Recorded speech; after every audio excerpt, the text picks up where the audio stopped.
Shalom, shalom, bien-aimés. Rhapsodie des réalités du samedi 4 octobre 2025. Notre thème d'aujourd'hui est aucune fondation sans la parole. Alléluia. Notre verset d'ouverture tiré de Luc 6, versets 47 à 48. Je vous montrerai à qui est semblable tout homme qui vient à moi, entend mes paroles et les met en pratique. Il est semblable à un homme qui, bâtissant une maison, a creusé profondément et a posé le fondement sur le roc. Une inondation est venue et le torrent s'est jeté contre cette maison sans pouvoir l'ébranler parce qu'elle était bien bâtie. Gloire à Dieu. Certains chrétiens ignorent la parole lorsqu'ils sont confrontés à des situations difficiles.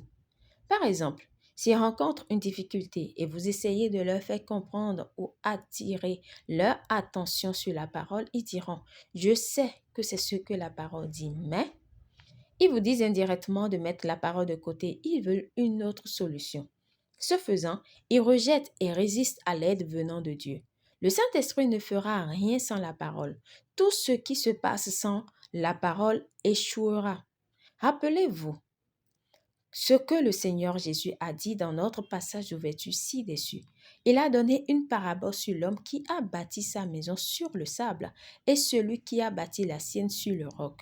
Lorsque la crise de la vie est arrivée, la maison bâtie sur le sable s'est effondrée, mais celle bâtie sur le roc est restée inébranlable, gloire à Dieu.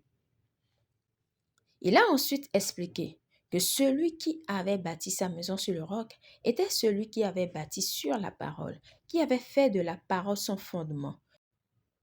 Lorsque vous bâtissez votre vie sur la parole, elle s'épanouit. Vous êtes à l'abri des crises de la vie. Vous êtes toujours victorieux et en position dominante, quoi qu'il arrive.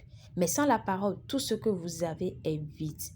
Même dans le ministère, ne construisez pas votre ministère sur certains dons ou manifestations de l'esprit. Bâtissez-le sur la parole. Que la parole soit la focalisation, le soutien et l'encre. Prêchez la parole, croyez en la parole, enseignez la parole et vivez la parole. Que votre vie et votre message soient fondés sur la vérité. La parole est vérité. Jean 17, 17. De plus, lorsque nous disons de bâtir sur la parole, nous ne faisons pas seulement référence à un verset isolé des Écritures, mais au logos grec de Dieu, à l'ensemble de la vérité, à la révélation de Jésus-Christ dans les Écritures à travers l'Évangile. Nous faisons référence à ce qui est conforme à l'Évangile de Jésus-Christ, à qui il est et à ce qu'il est venu faire, à sa mission. Alléluia. Faites-en le fondement de votre vie, gloire à Dieu. Confession. Cher Père, je vis dans ta parole et par ta parole. Par conséquent, je suis inébranlable, ferme et toujours victorieux parce que ma vie est établie sur ta vérité. Elle est mon fondement et mon ancrage et elle a la prééminence dans tout ce que je fais. Au nom puissant de Jésus, Amen. Pour une étude approfondie, nous lisons Colossiens 2, versets 6 à 7, Matthieu 7, versets 24 à 25, Actes 20, verset 32.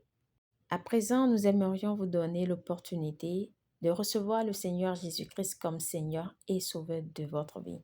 Notre thème d'aujourd'hui est de bâtir sur la parole. Et la parole de Dieu nous dit que nous devons croire dans notre cœur et confesser de notre bouche que le Seigneur Jésus-Christ est notre Seigneur et Sauveur. Alors, si vous croyez en Jésus-Christ, faites cette prière avec moi de tout votre cœur et de manière à vous entendre. Dites, ô Seigneur Dieu, je crois de tout mon cœur en Jésus-Christ, Fils du Dieu vivant. Je crois qu'il est mort pour moi et que Dieu l'a ressuscité des morts. Je crois qu'il est vivant aujourd'hui. Je confesse de ma bouche que Jésus-Christ est le Seigneur de ma vie à partir d'aujourd'hui.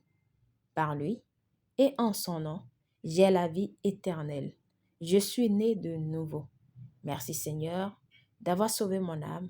Je suis désormais un enfant de Dieu. Alléluia. Vous pouvez lire Romains 10, versets 9 à 10.